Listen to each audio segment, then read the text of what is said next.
Di Tegal, ada seorang penjual tahu aci keliling bernama Pak Minto. Awalnya hidupnya biasa-biasa aja. Dagangan kadang laku, kadang enggak. Tapi sejak beberapa bulan terakhir, gerobaknya selalu dikerubungi pembeli.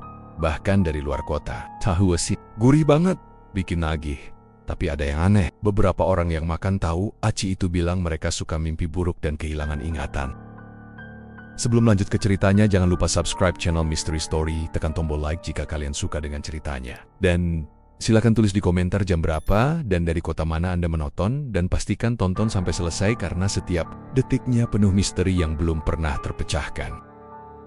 Dulu, setiap sore, suara gerobak tahu aci dorong itu biasa aja. Cuma bunyi tek-tek-tek dari sendok kayu yang diketuk di dinding gerobak. Tapi sekarang beda. Suara itu kayak jadi alarm bagi warga kampung buat buru-buru keluar rumah. Angie, peduli lagi mereka lagi nonton sinetron, lagi masak, atau bahkan lagi mandi. Semua buru-buru keluar. Cuma buat beli tahu aci Pak Minto. Pak Minto, tahu asin isi anak ora. Telun Pak, tambah sambel. Sing pides ya. Pak, besok nenek lewat lagi. Tolong disisain ya, anak saya sampai nangis gara-gara kehabisan. Itu tiap hari.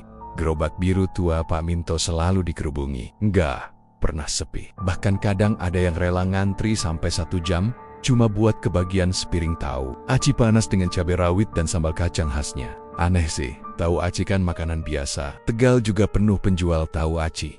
Tapi entah kenapa, tahu aci Pak Minto tuh beda. Kayak ada rasa nagih. Sekali coba pasti balik lagi. Namaku Rino. Aku baru aja balik dari Semarang. Libur semester. PS rumah. Aku sempat kaget lihat halaman rumah sebelah ramai banget. Ternyata pada ngantri beli tahu aci. Loh, itu gerobak siapa, Bu? Tanyaku sambil taruh ransel. Itu Pak Minto. Nomor sekarang jualannya laris banget. Padahal dulu, ya gitu-gitu aja. Jawab ibuku sambil senyum. Tapi sekarang kayaknya tiap hari ludes. Pak Minto yang mana? Yang rumahnya di ujung gang itu? Iya, dulu orangnya pendiam. Sekarang tetap pendiam sih, tapi uangnya banyak. Katanya sampai bisa bangun dapur baru. Aku pun penasaran. Besoknya aku nungguin dia lewat, pengen ngerasain. Sendiri tahu aci yang katanya ngangenin itu. Dan pas akhirnya aku dapet, jujur, aku ngerti kenapa semua orang suka. Teksturnya pas garingnya beda, terus sambalnya entah kenapa bikin kepala kayak hangat. Tapi di balik enaknya rasa itu, ada sesuatu yang bikin aku nggak tenang. Malam setelah makan tahu aci itu, aku mimpi aneh. Aku berdiri di tengah kebun kosong. Kabut tebal di mana-mana. Di depanku ada sumur tua. Dan dari dalamnya keluar tangan hitam legam, melambai-lambai minta tolong. Aku bangun dengan keringat dingin. Keesokan harinya, aku cerita ke teman lama. Si Bagas, yang juga lagi pulang kampung. Aku juga ngerasain hal yang sama. Nomor mimpi buruk, mimpi tempat gelap, suara-suara aneh. Dan semua itu mulai sejak aku makan tahu asin Pak Minto. Katanya sambil nunduk. Kamu masih sering makan? Tanyaku. Masih, gak ngerti kenapa. Aku pengen terus. Bahkan kayak ketagihan. Padahal tiap habis makan, aku pasti mimpi aneh. Tapi rasanya enak banget. Nomor nggak kayak tahu aci biasa. Kata-kata Bagas itu mulai bikin aku mikir. Makanan bisa bikin orang ketagihan sampai sebegitunya. Apalagi mimpi buruk itu. Nggak cuma aku yang ngalamin. Seminggu kemudian, kabar buruk datang. Bagas hilang. Dia terakhir kelihatan malam Jumat. Katanya keluar beli tahu aci. Ibunya bilang, dia belum pulang sampai sekarang. Pagi-pagi pintu rumahnya masih kebuka. Sendalnya ketinggalan di teras. Motor juga nggak kemana-mana. Kayak dia pergi dan nggak pernah balik. Aku mulai curiga. Ini bukan cuma soal tahu aci enak. Ini ada yang lebih gelap. Aku coba ke rumah Pak Minto siang-siang. Pura-pura mau pesan buat acara. Tapi rumahnya sepi. Nggak ada suara apa-apa. Padahal biasanya istrinya suka nyapu halaman. Aku panggil beberapa kali. Nggak ada yang jawab. Aku coba ngintip dari jendela samping. Dalam rumah gelap, cuma satu lilin kecil yang nyala di pojok ruangan. Tapi yang bikin merinding, di atas meja makan, ada satu baskom besar isi tahu aci mentah. Dan di sampingnya ada potongan kertas lusuh, semacam mantra. Aku langsung mundur, jantung deg-degan. Belum sempat aku lari. Dari dalam rumah terdengar suara berat, pelan banget, kayak bisikan dari balik dinding Singmangan. Kudu Bali. Aku lari seken-ken-ken-kennya. Sejak itu, aku tahu, ini bukan soal bisnis tahu aci biasa. Ada yang disembunyikan Pak Minto, ada kekuatan gelap yang dia pakai, dan mungkin temanku Bagas adalah salah satu korbannya. Sejak aku dengar bisikan dari dalam rumah Pak Minto itu, aku jadi susah tidur. Setiap kali merem, yang kebayang cuma suara berat itu, Singmangan, Kudu Bali. Badan aku panas dingin. Parno, apalagi malam Yulam, suka ada suara dorongan gerobak lewat depan rumah. Padahal waktu udah nunjukin jam 2 dini hari. Siapa yang masih jualan tahu aci jam segitu? Besoknya, aku nekat datang ke rumah Bagas. Ibunya masih kelihatan syok. Matanya bengkak, bibirnya gemetar setiap kali ngomong. Aku duduk di ruang tamu sambil nonyonannya, berharap ada petunjuk. Ibu yakin Bagas terakhir keluar rumah buat beli tahu aci? Iya, Rino. Dia sempat bilang mau ke depan gang, tapi sampai sekarang gak balik. Jawabnya pelan. Ada yang aneh gak sebelumnya, Bu? Dia jadi pendiam, kadang suka ngomong sendiri. Pernah aku lihat dia mangap di depan kaca, kayak ngelihatin lidahnya sendiri. Serem, Nomor. Padahal anak ibu gak pernah aneh-aneh. Aku merinding. Bagas berubah setelah makan tahu aci itu. Sama kayak aku yang mulai mimpi buruk dan dengar bisikan aneh. Tapi kenapa cuma aku yang belum hilang? Apa karena aku baru makan 1 kali? Sorenya, aku mutusin buat ngajak teman lamaku satu lagi. Yayan. Dia dulu temen nongkrong di warung kopi, anaknya rada blek-bleken dan punya nyali. Waktu aku cerita soal kejadian di rumah Pak Minto, dia malah tertarik. Kayaknya kita harus selidikin lebih dalam. Nomor tapi jangan siang. Gak bakal nemu apa-apa, kita intip malam-mulam aja. Lah, serius Yan? Serem loh, just true too. Kalau bener dia pakai pesugihan, pasti ritualnya malam. Malam Jumat Kliwon berikutnya, kami mutusin buat ngintai dari gang samping rumah Pak Minto. Waktu udah nunjukin jam 11 malam, suasana kampung mulai sepi. Angin dingin, lampu-lampu mulai padam. Tapi rumah Pak Minto terang, lilin-lilin kecil menyala dari jendela, dan gerobak tahu acinya masih nongkrong di depan teras.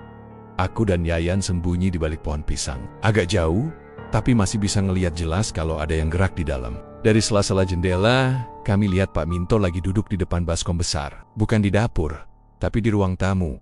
Dia duduk bersila sambil nandak. Di depannya ada tahu aci mentah yang disusun melingkar. Tapi anehnya, di tengah baskom ada segumpal daging merah nggak jelas itu apa. Di tangan kanannya ada kertas lusuh, kayak yang aku lihat kemarin, dan dia mulai bacain sesuatu dengan bahasa yang aku sama sekali nggak ngerti. Yayan nyenggol aku pelan. Itu mantra, Nomor astaga. Seriusan ini pesugihan. Pak Minto tiba-tiba menyiram air dari kendi kecil ke baskom. Tahu-tahu itu mendadak, kayak menghisap cairan itu, nyerap sampai ke pori-pori. Udah gitu, ada sesuatu yang bikin napas aku nyaris berhenti, bergerak sendiri. Pelan, kayak berdenyut, kayak jantung. Yan, kita kabur aja yuk. Gua nggak kuat, bisikku. Tapi Yayan malah nekat maju dikit. Pas dia melangkah, kaki Yayan nginjek ranting. Krak! Pak Minto langsung noleh ke arah jendela. Matanya hitam semua. Nggak ada putihnya. Kami langsung lari. Nggak peduli suara teriakan dari dalam rumah. Nggak peduli suara gerobak yang tiba-tiba bunyi sendiri tek-tek-tek seolah tahu kami ngintip. Kami berhenti di pos ronda. Napa zenggu-zenggu matanya astaga matanya kayak bukan manusia.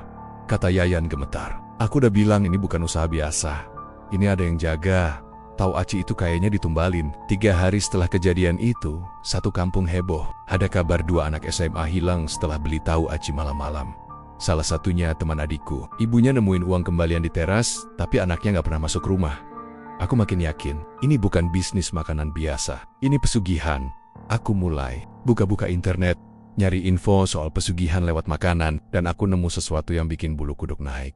Ada jenis pesugihan dari daerah Jawa yang melibatkan makhluk penjaga dagangan. Makanan dicampur dengan sari tumbal yang udah diritualkan. Rasanya enak, bikin ketagihan, tapi yang makan bakal diincar arwah penunggu itu. Dan kalau waktu pengambilan tiba, yang pernah makan bakal dipanggil, dibawa, dan gak bakal balik lagi. Mantranya disebut mantra Bali Jiwo, yang artinya siapapun yang makan, rohnya wajib kembali. Dan aku sudah pernah makan tahu itu.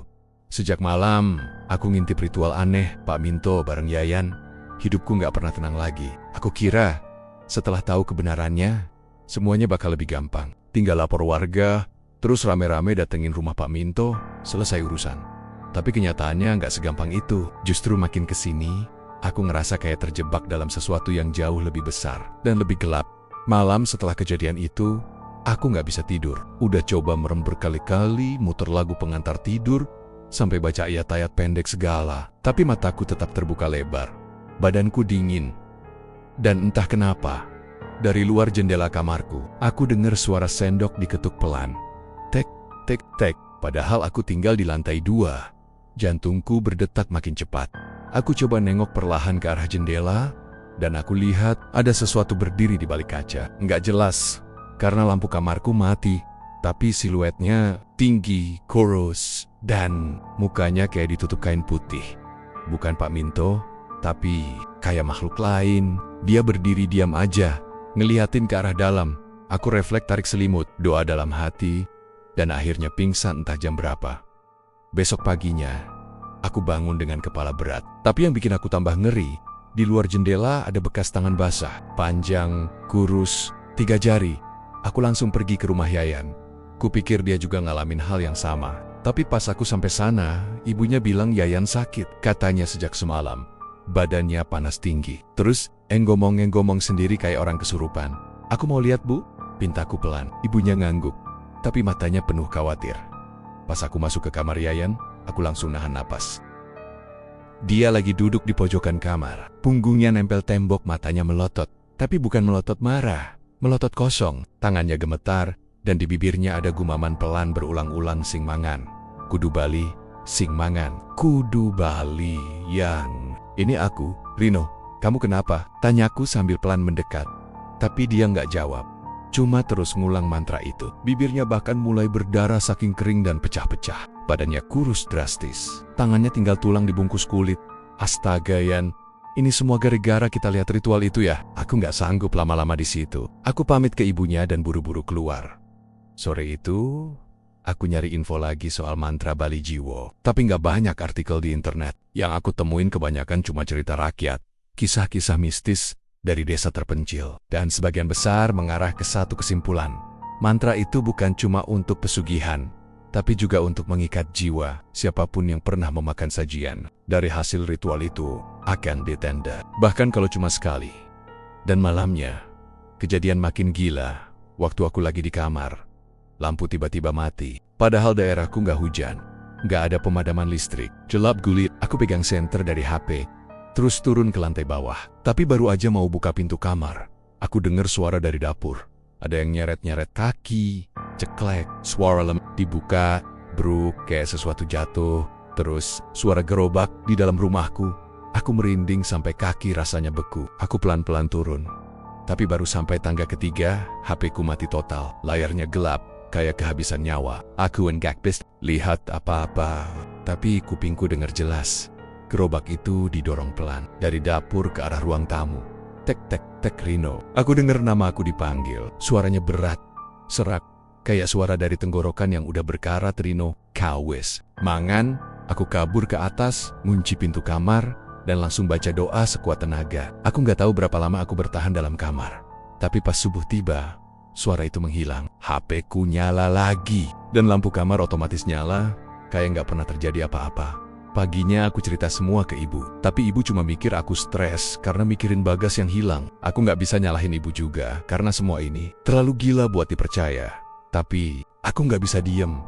Aku harus tahu siapa yang bisa bantu. Dan saat itulah aku ingat sama Pak Dedarmo, adik dari almarhum kakekku. Dia tinggal di desa sebelah. Dikenal sebagai orang pintar yang sering bantu warga dari gangguan hal-hal gaib.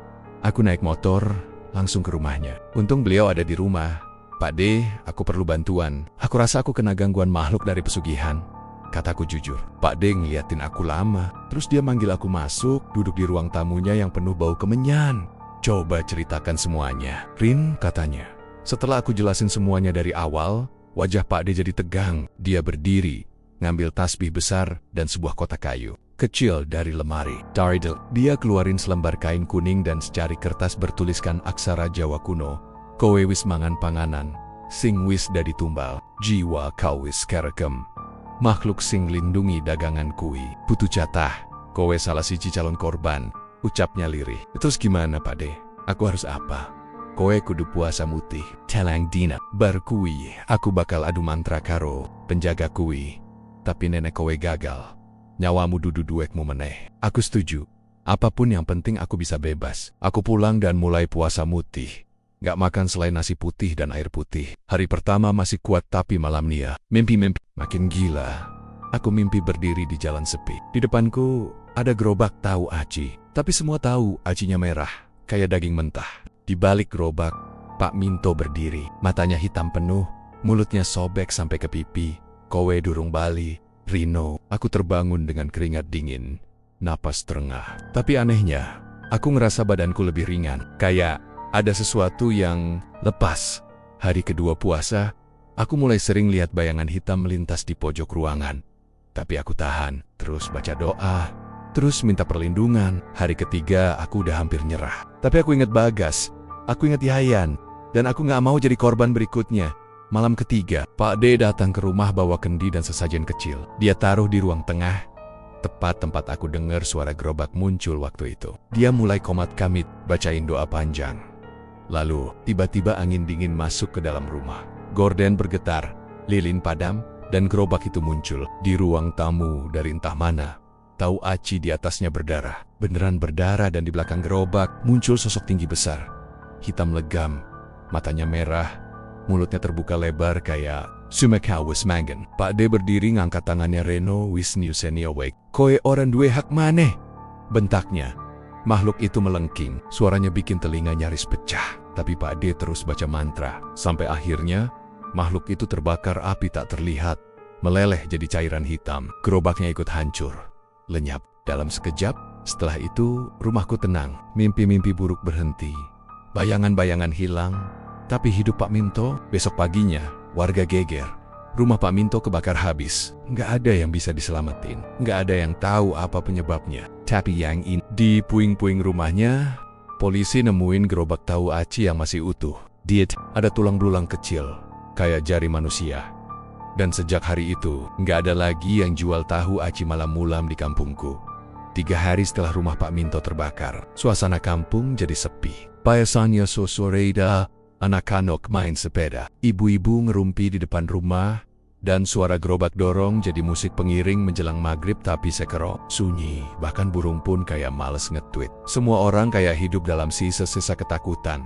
Aku sendiri belum sepenuhnya tenang. Walaupun Pak D bilang makhluk itu udah diusir dan ritualnya diputus, aku masih ngerasa ada yang mengganjal. Pertanyaan yang belum terjawab. Kenapa Pak Minto melakukan itu? Kenapa dia sampai menjual tahu aci pakai tumbal segala? Dan siapa sebenarnya makhluk penjaga itu? Hari itu, aku niat nyari jawaban. Aku berangkat ke rumah Pak RT, Pak Parman, orang tua yang udah tinggal di kampung ini sejak zaman dulu banget. Dia yang paling tahu sejarah kampung, termasuk latar belakang warganya.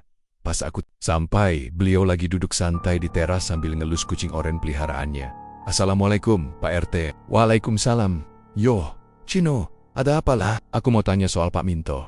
Kalau Bapak nggak keberatan cerita. Pak Parman narik napas panjang. Matanya menerawang, kayak ngelihat masa lalu.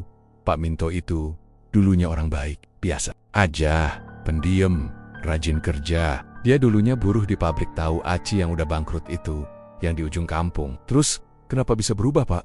Sabar, ceritanya panjang. Dulu, dia punya anak perempuan, namanya Dia, Manis.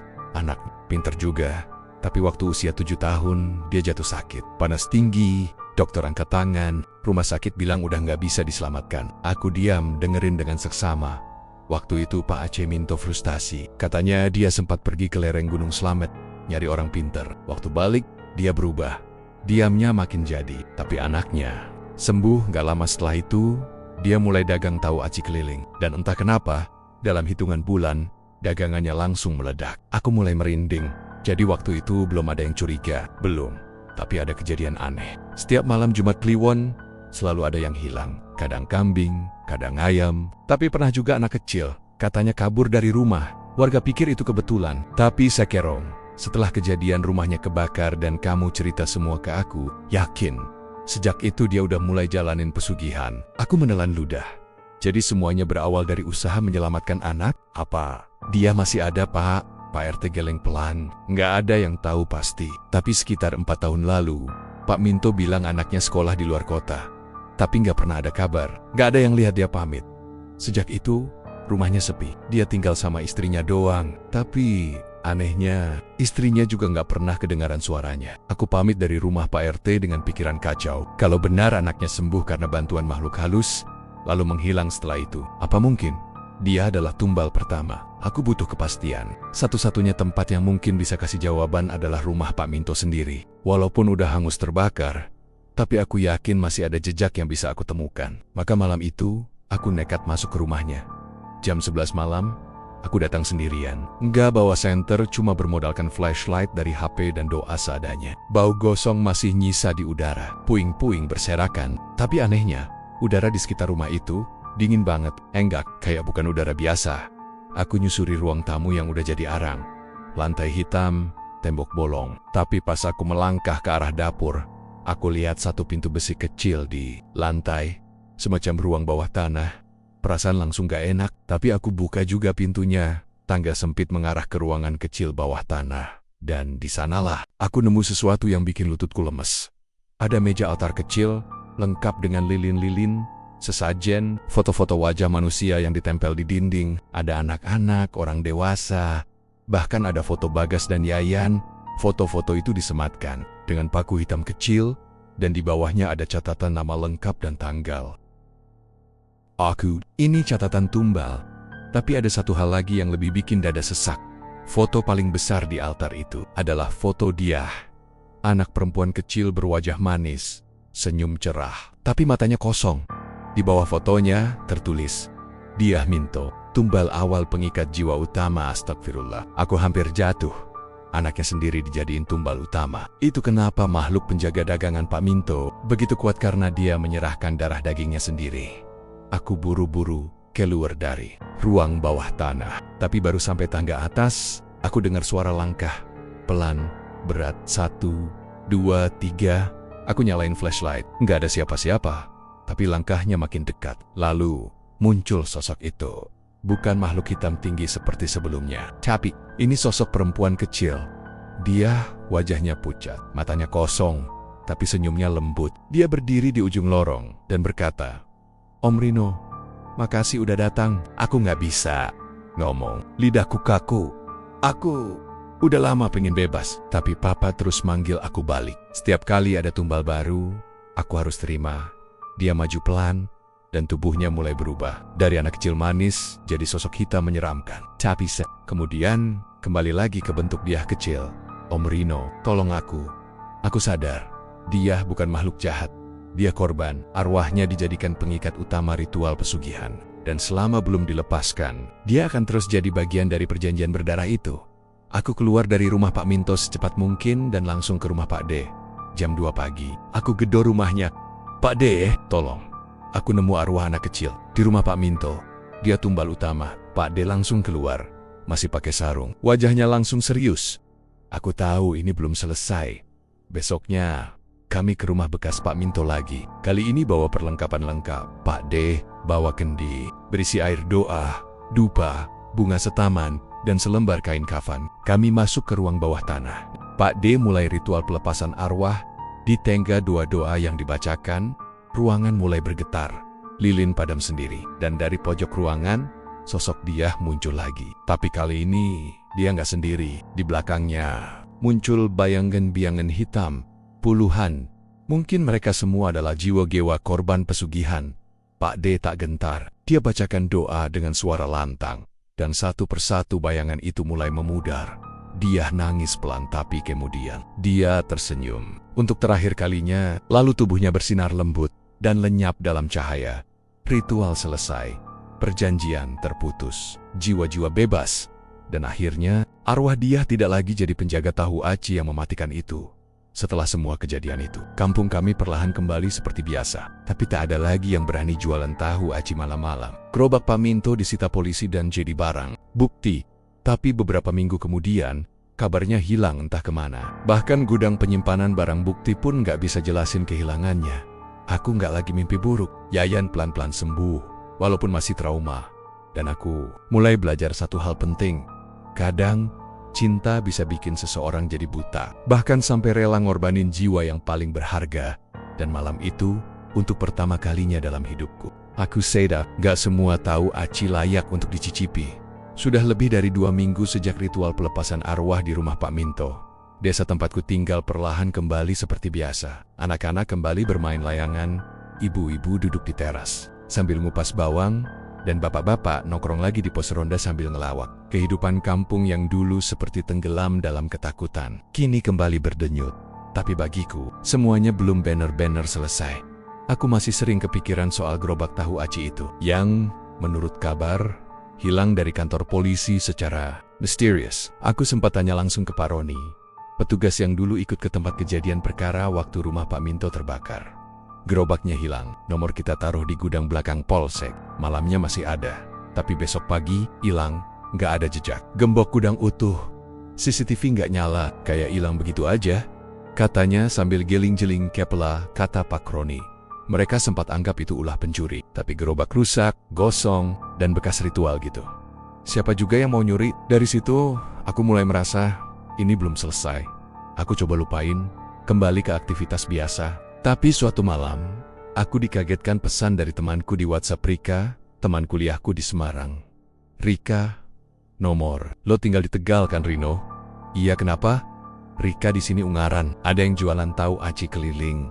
Gerobaknya biru, kusam, tapi anehnya, orang-orang yang beli tahu itu jadi ketagihan, kayak nggak bisa berhenti. Bahkan ada anak kos di sini yang suka ngigo dan mimpi buruk sejak makan tahu itu. Gue langsung inget cerita lo yang dulu. Aku langsung tegang. Ungaran itu sekitar 2 jam perjalanan dari Tegal. Apa mungkin? Rino? Rika? Tolong fotoin gerobaknya kalau bisa. Gue harus lihat. Besoknya, Rika kirim fotonya. Dan waktu kulihat, gerobaknya sama persis cat biru tua yang kusam. Bagian pegangannya bolong kecil, dan tulisan tangan di bagian kaca yang sudah luntur tahu aci. Perutku langsung mual. Itu gerobak yang sama. Gerobak Pak Minto, aku nggak buang waktu. Langsung berangkat ke Ungaran naik motor. Malam itu juga, aku nggak peduli gelap, hujan rintik, atau jalanan sepi. Yang ada di kepala aku cuma satu, kutukan ini belum berhenti. Sesampainya di Ungaran, Rika udah nunggu di indekosnya. Kami ngobrol di teras kos sambil dia cerita lebih detail. Pertama munculnya seminggu lalu. Gerobaknya lewat pas Isya, jalan pelan banget. Tapi yang aneh, tahu acinya langsung rame. Sekarang hampir semua anak kos di gang sini beli tahu itu tiap malam. Katanya sambil bisik-bisik. Yang jualan siapa? Nah itu dia, nggak ada yang tahu. Orang-orang bilang mukanya ditutup masker hitam, pakai jaket dan topi. Tapi suaranya berat banget, kayak suara orang tua sakit. Aku langsung merinding. Malam itu kami nungguin bareng. Jam 8:30, suara khas itu terdengar dari ujung gang. Tek, tek, aku berdiri. Jantung berdetak cepat. Dan gerobak itu muncul, biru, kusam. Didorong pelan oleh seseorang yang wajahnya tertutup masker dan topi. Tapi aku tahu, itu bukan manusia biasa. Tangannya terlalu panjang, jalannya terlalu tenang. Dia nggak noleh ke kanan kiri, cuma terus dorong gerobak dan berhenti tepat di depan gang kos. Anak-anak kos keluar satu-satu. Ada yang masih pakai daster, ada yang bawa piring dari dapur. Mereka kayak tersihir, ngantri tanpa suara. Aku pesen 2 piring ya mas, kata salah satu anak kos. 3, plus cabenya banyak ya, ujar yang lain. Si penjual nggak ngomong, sepatah kata pun. Cuma nyedokin tahu ke piring, terus kasih sambal, tapi sambalnya hitam pekat, bukan warna normal. Aku langsung tarik tangan Rika. Ayo kita ikutin dari jauh. Setelah gerobak itu selesai melayani, dia dorong lagi pelan-pelan, melewati gang, sepi. Aku dan Rika ngikutin dari jarak aman, jaga-jaga supaya nggak ketahuan. Dia berhenti di gang buntu, lalu lenyap. Gerobaknya hilang di balik asap tipis yang muncul entah dari mana. Tanpa jejak, kami balik ke kos dalam keadaan syok. Aku langsung hubungi Pak Dedarmo lewat telepon. Gerobaknya muncul lagi di kota lain. Aku lihat sendiri. Pak D diam sejenak di ujung telepon. Gerobak itu bukan benda biasa lagi, Rino.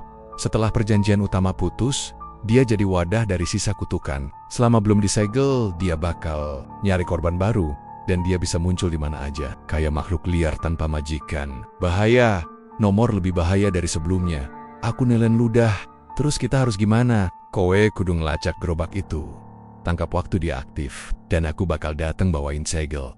Tapi kowe kudu waspada sekarang. Dia ngincar siapa aja yang penasaran. Besok malamnya, aku dan Rika nyiapin rencana. Kami bakal tunggu gerobak itu muncul lagi, lalu sembunyiin kamera di gang buat rekam aktivitasnya. Malam itu juga, benar, dia muncul, tapi ada yang lebih ngeri dari sebelumnya. Salah satu anak kos, sebut saja namanya Rara, tiba-tiba kerasukan. Kami dengar suara teriakan dari kamar lantai 2. Pak kami naik, kami lihat Rara lagi duduk di kasur, matanya putih semua.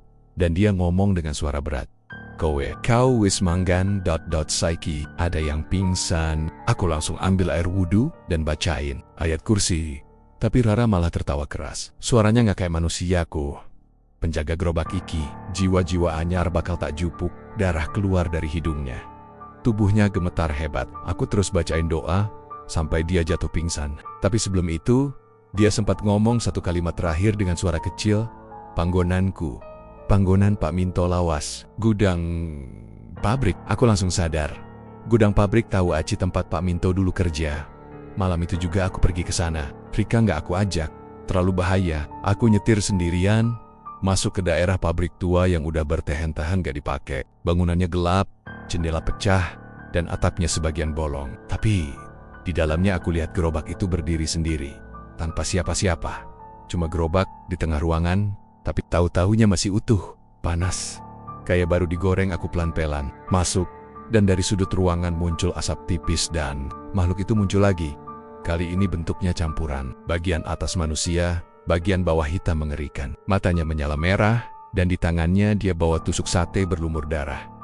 "Rinuo," dia melayang cepat ke arahku. Tapi sebelum dia sempat nyentuh Pak Di datang entah dari mana, langsung menancapkan kain segel ke gerobak itu sambil teriak, "Bismillah, aku segel kau saklawasi." Makhluk itu melengking.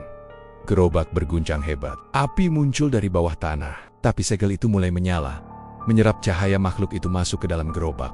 Semua berakhir dalam 10 menit. Gerobak itu kini tertutup rapat, diselimuti kain putih, dan sudah tidak bergerak. Gerobak iki, ora bakal muncul maneh. Tapi kau kudu joga nomor kutukan iki, bakal nyari celah. "Dadi, ojo gampang lali," kata Pak De pelan. Setelah kejadian itu, gerobak itu dikunci dalam ruangan khusus yang dibuat. Di belakang rumah Pak De disegel 7 lapis, dijaga doa setiap malam Jumat. Dan sejak saat itu, gak pernah ada lagi tahu aci keliling yang bikin orang ketagihan. Tapi kadang, kalau malam Jumat Kliwon tiba, Pak De bilang ada suara sendok diketuk dari balik pintu gudang. Tek tek tek, gerobak itu memang disegel. Tapi, siapa tahu, suatu hari, ada yang iseng buka. Dan kalau sampai itu terjadi, tahu aci maut itu akan kembali menjemput. Semenjak Yayan hilang, aku kayak orang linglung. Badan rasanya berat, kepala cenut-cenut tiap malam. Dan suara bisikan itu makin sering muncul. Bahkan di siang bolong, waktu aku duduk di angkringan deket pasar, telingaku masih bisa dengar suara berat itu. Pelan tapi jelas, "Sing mangan kudu bali." Aku tahu waktuku nggak lama. Aku sudah makan tahu aci sialan itu. Walaupun cuma sepotong. Tapi dari yang aku lihat, cuma itu aja udah cukup buat ditandai. Entah berapa lama aku bisa bertahan. Dan yang lebih nyiksa, aku harus nyaksiin satu orang di sekelilingku menghilang. Bagas hilang sekarang, bahkan adikku sendiri mulai bersikap aneh. Dia diam, gak mau ngomong, matanya kosong. Dan suatu malam, aku ngeliat dia duduk di depan kaca sambil mangap sama persis kayak Bagas waktu itu. Aku harus buru-buru nyelesain ini nih. Harus tahu gimana caranya keluar dari lingkaran laknat ini. Karena dari semua yang aku telusuri, belum ada satupun cerita yang bisa membuktikan ada orang yang berhasil lolos dari pesugihan semacam ini. Tapi aku nggak bisa diem aja malam itu. Aku mutusin buat ke makam tua di belakang rumah Pak Minto. Soalnya, dari hasil aku tania-tania ke Mbah Sarwan orang tua yang udah tinggal puluhan tahun di kampung sini, katanya dulu ada kejadian mirip. Tahun 80-an, ada penjual jajanan pasar yang dagangannya selalu laku keras. Tapi selang beberapa bulan, anak-anak kecil mulai hilang. Waktu diselidiki, katanya si penjual itu punya semacam sesajen yang dikubur di makam belakang rumah. Dan dari situ ketahuan, dia minta pesugihan dari makhluk penjaga rasa. Cerita itu ditutup paksa. Katanya, orang-orang yang ngungkit kejadian itu nasibnya juga aneh-aneh. Tapi Mbah Sarwan ngasih satu petunjuk. Kalau pengen tahu semua kebenaran soal pesugihan Pak Minto, aku harus gali kuburan yang ada di kebun belakang rumahnya. Di situ katanya sumber kekuatannya. Aku tahu ini gila, tapi nggak ada pilihan lain. Aku harus coba. Jam 2 malam, aku bawa cangkul, senter, dan air doa dari Pak Kiai yang aku datengin siang tadi. Air itu katanya udah dibacain ayat kursi dan beberapa doa pelindung.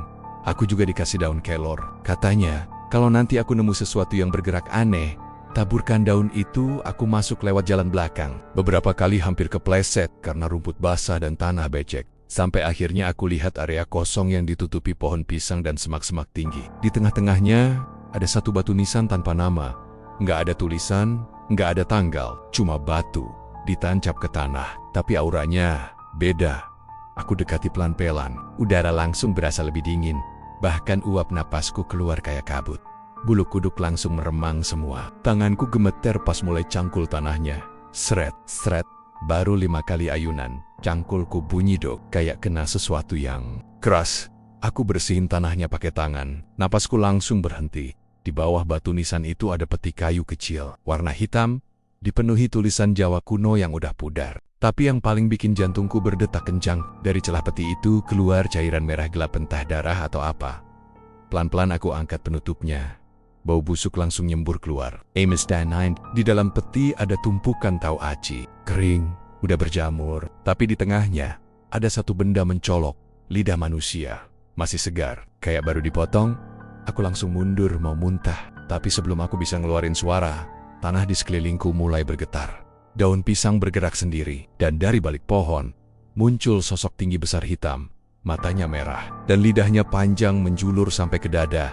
Suaranya berat, kayak gemuruh, kau, sing langga, manggane wis, ning bali durang. Aku taburkan daun kelor ke tanah. Makhluk itu mundur beberapa langkah, tapi nggak hilang. Dia masih berdiri di sana, menatapku tajam. Sambil menunjuk peti, aku ambil air doa dari kantong, siramkan ke dalam peti.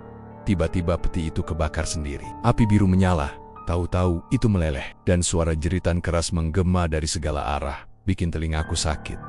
Makhluk itu menjerit tapi nggak seperti manusia, lebih mirip suara binatang yang kesakitan. Dan lalu, semuanya hening.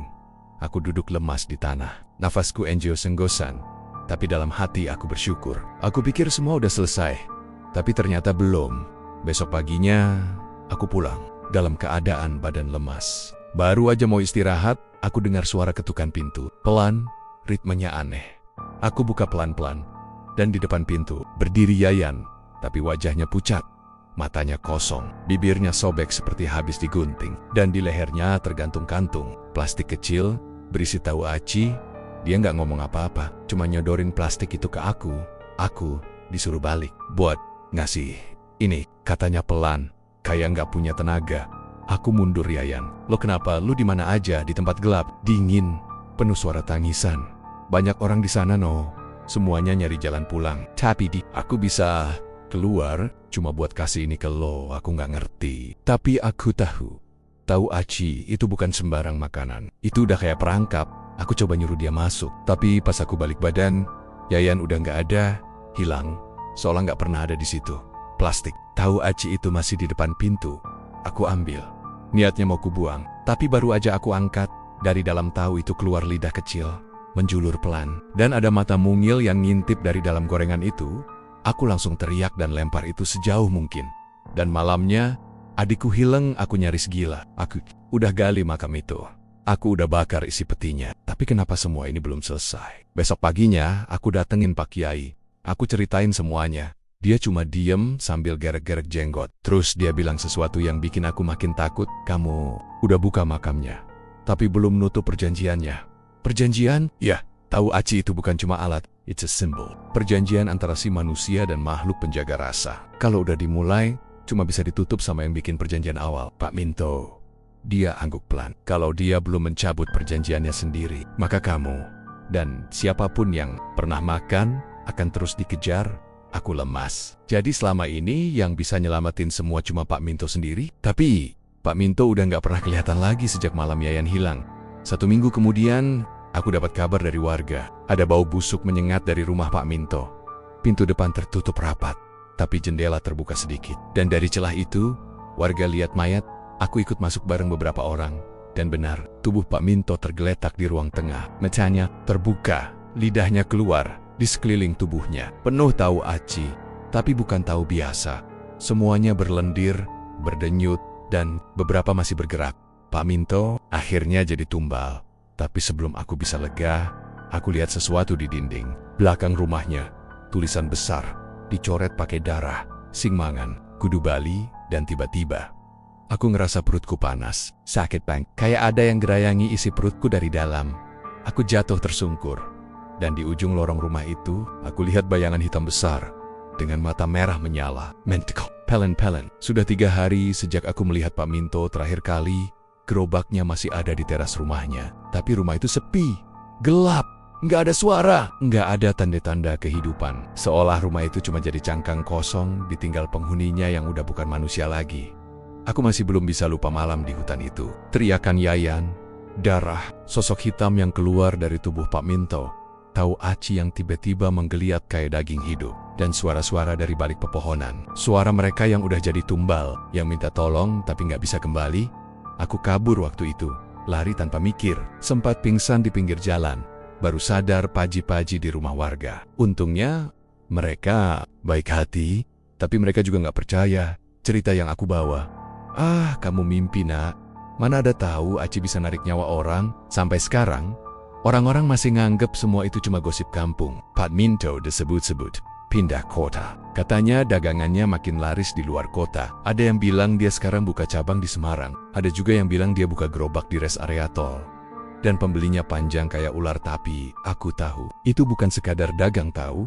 Itu adalah perpanjangan tangan dari makhluk itu. Makhluk yang ditumbali dengan manusia supaya tahu Aceh itu bisa bikin candu. Supaya siapapun yang makan, suatu saat jiwanya bisa ditarik kembali.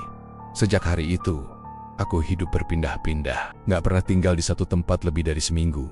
Aku tahu mereka nyari aku, karena aku pernah makan tahu itu. Karena aku pernah masuk ke lingkaran mereka. Karena aku pernah ngelihat ritual itu dengan mataku sendiri. Dan kadang, kalau malam-malam sunyi, aku masih bisa dengar suara dorongan gerobak. Tek, tek, tek. Masuk pelan ke jalanan gang. Kadang berhenti tepat di depan rumah tempat aku nginep. Tapi pas aku ngintip lewat tirai jendela, gerobaknya nggak kelihatan. Cuma ada suara. Kadang juga bau gorengan tahu aci yang khas itu tercium samar-samar. Hingga gurih, sedikit amis darah. Malam ini, aku nginap di rumah seorang temanku yang tinggal di daerah perbukitan. Udara di sini dingin, agak sepi, cocok buat sembunyi. Tapi entah kenapa, aku ngerasa aneh. Dari tadi sahur, aku sering lihat bayangan hitam di kejauhan. Dan ketika aku mandi, ada bekas sidik jari basah di kaca.